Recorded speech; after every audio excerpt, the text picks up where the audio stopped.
When silence explains more than words, there's a conversation happening right now that no one is having. A truth being told that no one is speaking. And somehow, you already know what it means. We live in a world obsessed with expression. We're told to speak up, to articulate, to explain ourselves, to defend our position, to prove our point, to make ourselves heard above the noise. And so we fill every silence with sound, every pause with explanation, every moment of stillness with the desperate need to be understood. But here's what no one tells you. The deepest things you've ever felt were never spoken. The most profound moments of your life occurred in the space between words.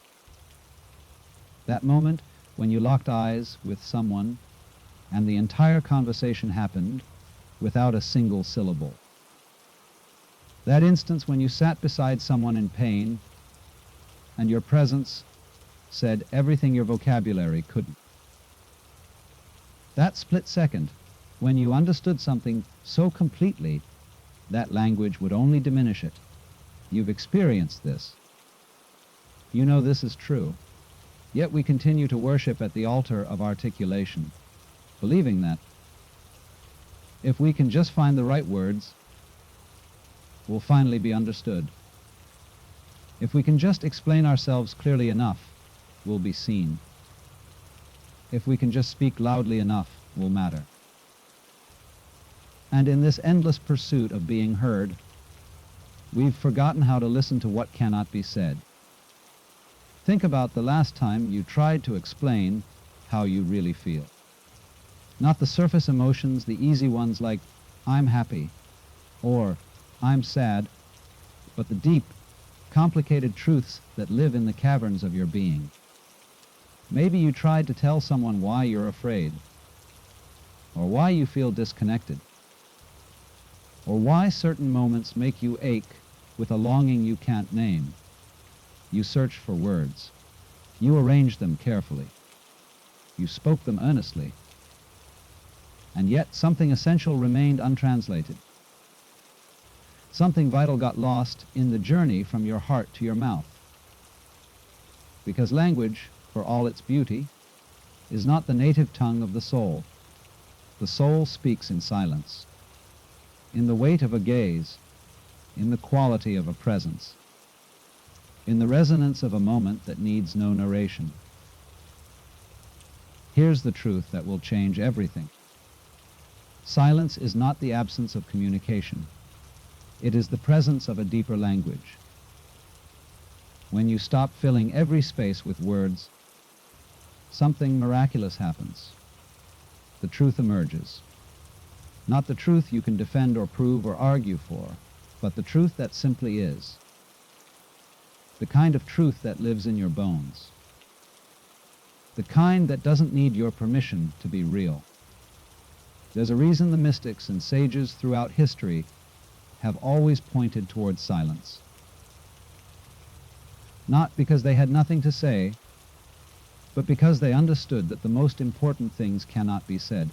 They can only be realized, known, felt, embodied. The Sufis have a teaching. Silence is the language of God, all else is poor translation. And while that may sound poetic, it's pointing to something profoundly practical. Every time you try to capture the infinite in finite words, something essential is lost. Every time you try to box mystery into definition, you kill the very thing you're trying to understand. This isn't about being quiet for the sake of being quiet. This isn't about suppressing your voice or swallowing your truth. It's about recognizing that some truths are too vast for language, some understandings too deep for description, some connections too sacred for commentary. When someone you love is suffering, and you sit with them without trying to fix them or advise them or explain anything that silence says, I see you. I'm here. You don't have to be anything other than what you are right now. No combination of words carries that weight.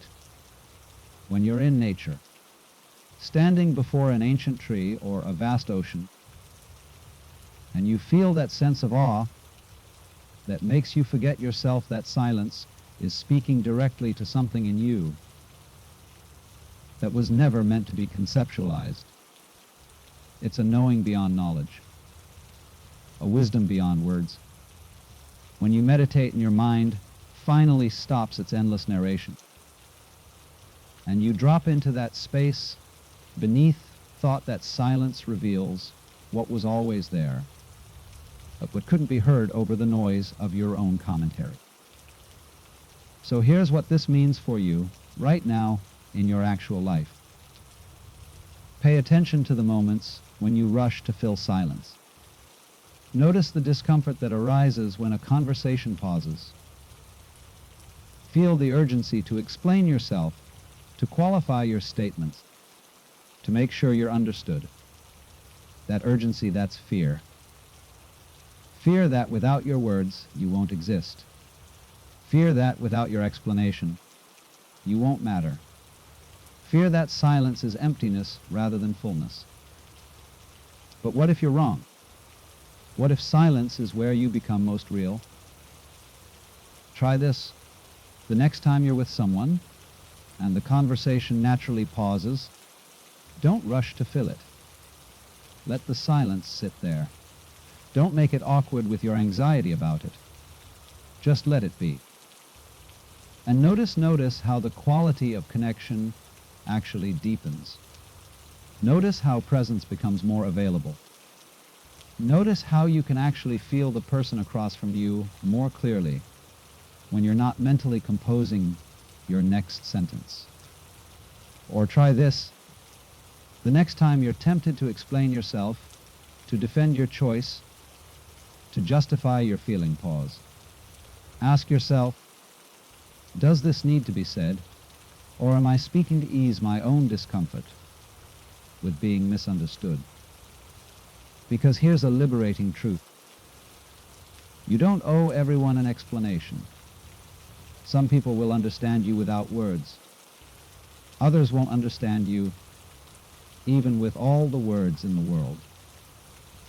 The people who are meant to understand, you will feel what you cannot say. The rest are listening to a different frequency altogether. Sometimes the most honest thing you can do is stop talking and let the truth breathe in the space between your words. Sometimes the most powerful statement is the one you never make. Sometimes being understood has nothing to do with being heard and everything to do with being present. Because in the end, the deepest part of you has always known silence doesn't need your voice to speak truth. It already is the truth. You've been talking your entire life, explaining, defending, describing. But have you ever stopped to ask what you're drowning out with all those words? We are addicted to noise. Not just the noise around us, the traffic, the notifications, the endless stream of content demanding our attention, but the noise within us.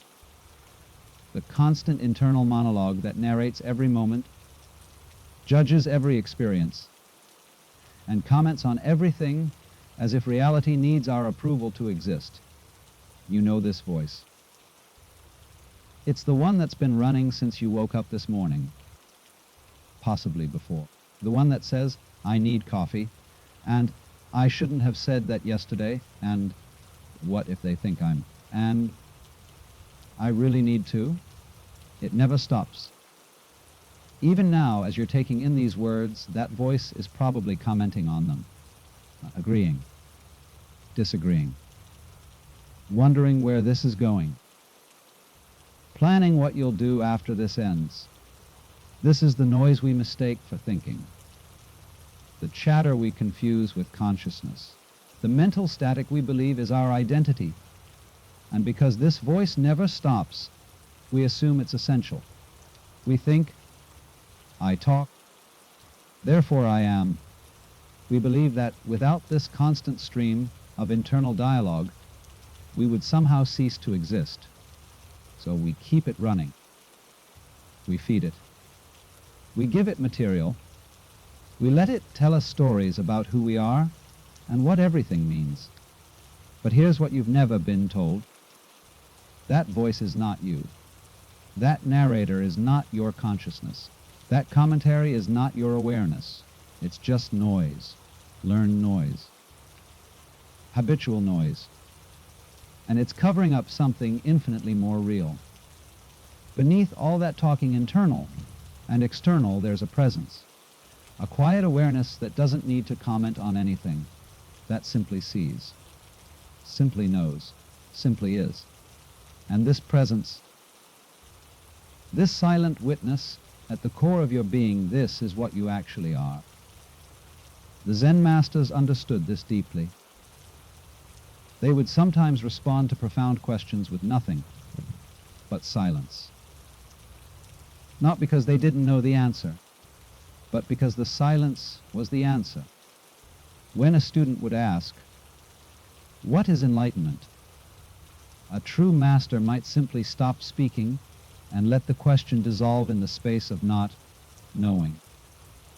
This frustrated many students. They came seeking words, concepts, something they could grasp and take home and think about. But the master's new enlightenment is not something you can think your way into. It's not a concept to be understood. It's a reality to be recognized. And that recognition happens in silence, not in explanation. There's a beautiful teaching that says, the Tao that can be spoken is not the eternal Tao. The deepest truth cannot be captured in language. The moment you try to define it, you've moved away from it. The moment you try to explain it, you've missed it. This is why all spiritual traditions, at their core, point toward silence. Not because they're against words, but because they understand the limitation of words. They understand that words are tools for navigating the relative world useful, for building houses and sharing information and coordinating action, but utterly inadequate for touching the absolute. You cannot explain consciousness. You can only be it. You cannot describe presence. You can only embody it. You cannot articulate love. You can only become it. And yet we spend our lives trying to capture these things in language, like trying to hold water in our fists. The tighter we grip, the more it slips away. Think about the moments that have actually changed you. Not the moments that gave you new information, but the moments that shifted something fundamental in your being. Was it a lecture? Was it an explanation? Or was it a moment of pure experience, a moment when something clicked without words? When understanding arrived fully formed, when you suddenly saw something that couldn't be taught, but only realized. That's silence speaking. That's the deeper intelligence revealing itself. That's the wordless wisdom that's been there all along, waiting for the noise to settle so it could finally be heard. So here's the question. What would happen if you stopped trying to figure everything out? What would happen if you stopped narrating your life and just lived it? What would happen if, for even a few moments, you let the voice fall silent and simply experienced what's happening without commentary? This isn't easy. Your mind will resist. It will tell you that this is dangerous, that you need to think, that without your constant vigilance, everything will fall apart. But that's just more noise, more fear dressed up as wisdom. Try this. Pick a simple activity you do every day, washing dishes, walking, drinking tea, and do it in complete silence. Not just external silence, but internal silence, When the voice starts narrating, gently let it go. Don't fight it. Don't judge it. Just return to the pure experience of what you're actually doing. At first, you might last 3 seconds. That's okay. The point isn't to maintain silence for a certain duration. The point is to recognize that there's a space beneath the noise, a dimension of your being that doesn't need constant verbal processing. And even a glimpse of that space changes everything. Because once you've tasted real silence, not the absence of sound, but the presence of awareness, without mental commentary, you start to recognize how much of your suffering is self-created. How much of your anxiety is generated by the voice that won't stop telling stories about what everything means.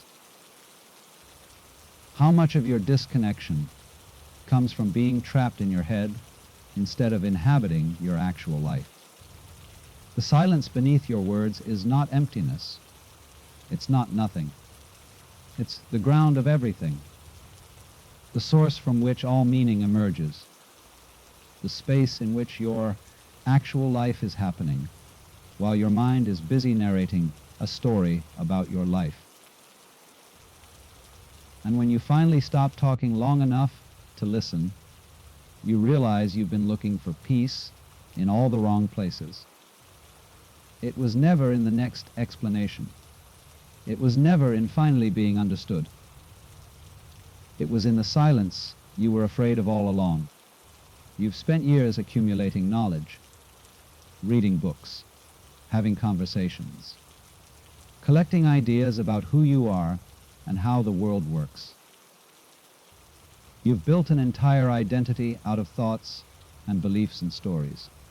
And somewhere along the way, you started to believe that this accumulated knowledge is wisdom, but it's not. Wisdom is not what you know with your mind. It's what you understand with your being. And there's a profound difference between these two. Your mind knows many things. It knows facts and figures. It knows your schedule and your history. It knows what you should do and what you shouldn't. It knows how to argue and analyze and explain. But all of this knowing is surface level. It's information floating on top of something much deeper. Beneath your mind's knowledge, there's a knowing that doesn't need thought, a wisdom that operates without your conscious direction. It's the wisdom that heals your wounds without you having to understand cellular biology, the wisdom that keeps your heart beating without you having to remember how, the wisdom that lets you recognize truth when you hear it, even if you can't explain why. This is the wisdom of silence, the intelligence of the body, the consciousness that pre-exists thought. And it knows things your chattering mind will never comprehend. When you're truly silent, not just quiet, but internally still, you gain access to a completely different way of knowing. You begin to sense things you can't justify with logic. You begin to understand things you can't defend with argument. You begin to know in a way that transcends knowing. The ancient traditions call this many things: intuition, inner knowing, divine wisdom, the still small voice. But all these terms are pointing to the same reality. There's an intelligence within you that operates beyond the realm of words and thoughts and concepts. You've experienced this. You know you have. There have been moments when you just knew something. You couldn't explain how or why. If someone asked you to justify it, you'd have nothing to say except, "I just know." And you were usually right. That's not magical thinking. That's not wishful intuition. That's your deeper intelligence speaking the part of you that perceives reality directly rather than through the filter of conceptual thinking. But here's the problem. This deeper intelligence speaks softly. It doesn't shout. It doesn't argue. It doesn't try to convince you. It simply offers its knowing and then waits. And if your mind is too noisy, if your internal dialogue is too loud, you'll miss it entirely. Think about the last time you faced a difficult decision. You probably made a pros and cons list. You probably talked it through with friends. You probably thought about it endlessly, weighing options, considering outcomes, trying to figure out the right answer. But underneath all that mental activity, there was already a knowing, a subtle sense of which way to go. And you could only hear it in the quiet moments, in the pauses between thoughts, in the stillness just before sleep when your mind finally relaxed its grip. The Quakers have a practice they call listening for the still, small voice. They sit in silence, sometimes for hours, waiting for guidance, not thinking about guidance, not trying to figure it out, just listening. And in that deep listening, clarity emerges, not as thought, but as knowing. This isn't passivity. This isn't avoiding responsibility by waiting for some external voice to tell you what to do. This is recognizing that your deepest wisdom doesn't come from your thinking mind. It comes from a place beyond thought. And to access it, you must be willing to stop talking long enough to listen. So here's what this means practically. You need to cultivate relationship with your own silence. You need to learn the difference between the noise of thinking and the clarity of knowing. And the only way to do this is through practice. Not the practice of trying to silence your mind. That's just another form of mental activity, trying to think your way into not thinking. But the practice of simply being present with whatever arises, including the noise, and noticing the space in which it all appears. Try this when you face a decision or a question. Instead of immediately thinking about it, sit with it in silence, not trying to figure it out, not analyzing, just holding the question gently in your awareness and waiting. Let the question sit there like a stone dropped into still water. Watch the ripples, and notice what emerges without your mental effort. You might be surprised to find that answers come that you didn't think your way to. Solutions appear that weren't on your pros and cons list. A sense of rightness emerges that has nothing to do with logical justification. This is your deeper intelligence speaking. This is the wisdom that doesn't need words.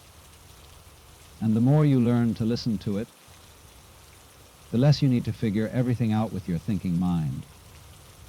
Or try this when someone asks you a question, especially a personal question about how you feel or what you think. Don't immediately answer. Pause. Drop beneath your automatic, conditioned responses, beneath what you think you should say, beneath what makes sense, and notice what's actually true in the silence before your words. You might find that your real answer is very different from your quick answer. You might discover that you've been giving the same responses for years without actually checking if they're still true. You might realize you've been speaking from memory rather than from presence. The silence knows what your words are still trying to figure out. It knows who you really are beneath who you think you should be. It knows what you actually want beneath what you've been taught to want. It knows the truth that your stories have been covering up. And when you finally stop talking at yourself, stop explaining yourself to yourself, stop narrating your life as if it needs your approval to unfold. You realize the silence was never empty. It was full of everything you'd been looking for. Here's the paradox: we're not meant to live in perpetual silence. We're here to speak, to create, to express, to engage with life. The point isn't to become mute. The point isn't to withdraw from the world and never communicate again. The point is to learn to speak from silence rather than from noise. There's a profound difference between these two. When you speak from noise, from the agitated mind, from the defended ego, from the need to be right or be heard or be validated, your words carry that frequency. They create more noise. They demand rather than invite. They separate rather than connect. But when you speak from silence, from that deep, still place of knowing, your words land differently. They carry weight without being heavy. They offer truth without needing to convince. They create space rather than filling it. You've heard this kind of speaking before. You've been in the presence of someone who doesn't rush their words. Someone who lets silence live between their sentences.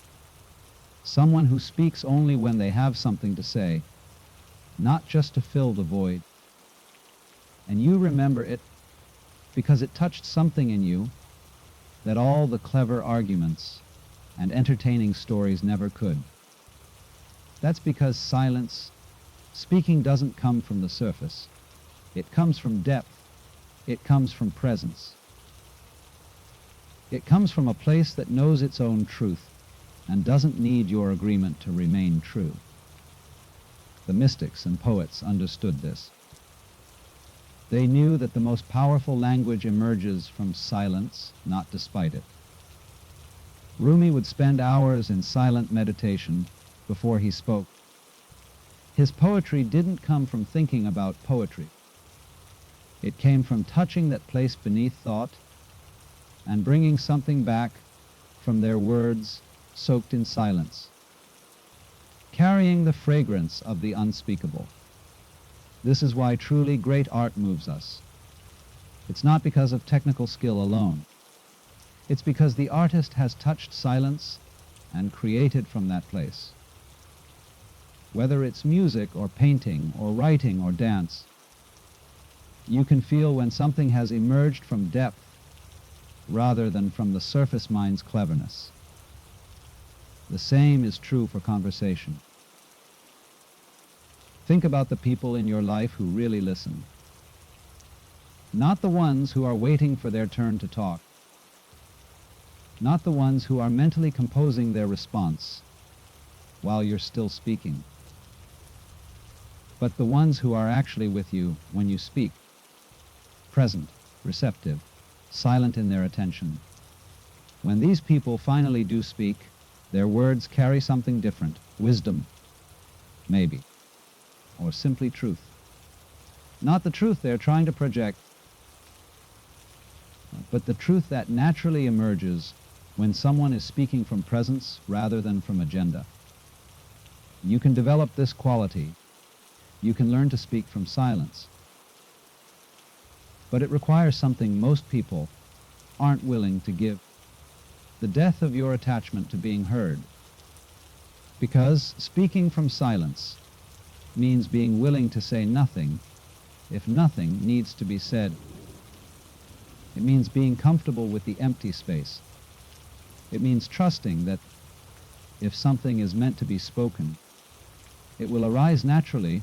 You don't have to force it, manufacture it, or perform it. This is terrifying for the ego.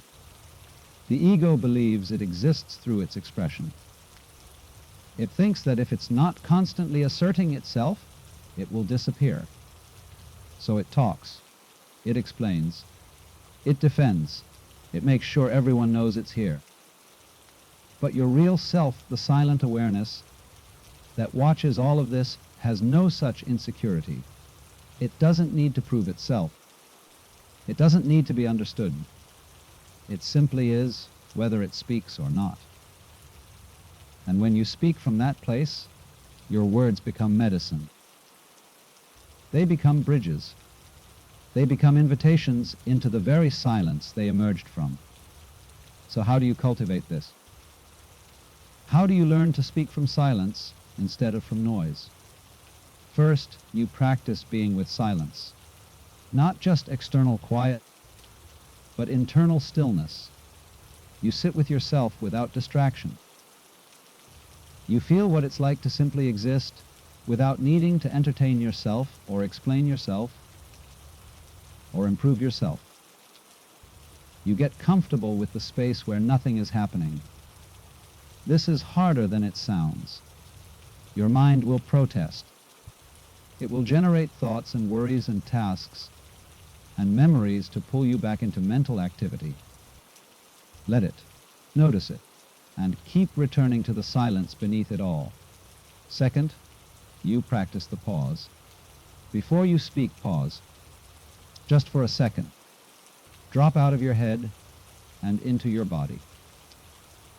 Feel whether these words actually want to be spoken or if you're just filling space. Check if you're speaking from truth or from habit. Notice if you're defending something or simply sharing. This one practice will transform your communication because most of what we say doesn't need to be said. Most of our words are just noise, social noise, emotional noise, mental noise.